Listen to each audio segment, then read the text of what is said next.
IT problem এবং সলিউশনের নতুন একটি এপিসোডে আপনাদের সবাইকে স্বাগত জানাই। আজ আমরা জানব কিভাবে কাসপারস্কি ইন্টারনেট সিকিউরিটি ম্যানেজার আমরা কম্পিউটারে ইনস্টল করব। আমাদের কাছে কাসপারস্কি আগের থেকেই ডাউনলোড করা আছে, যা হলো গ্লোবাল ভার্সন। আপনারা যা কাসপারস্কির অফিসিয়াল সাইটে পেয়ে যাবেন। এখন আমরা কাসপারস্কি ইনস্টল করব।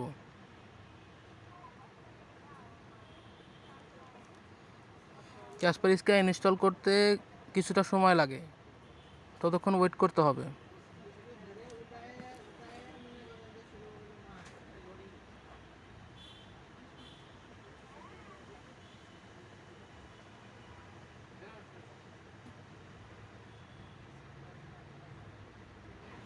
কাসপারস্কিটি ইনস্টল হয়ে যাবে এখনই।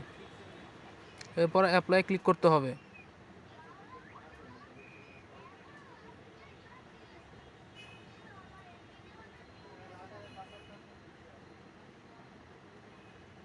এরপর স্কিপ করতে হবে।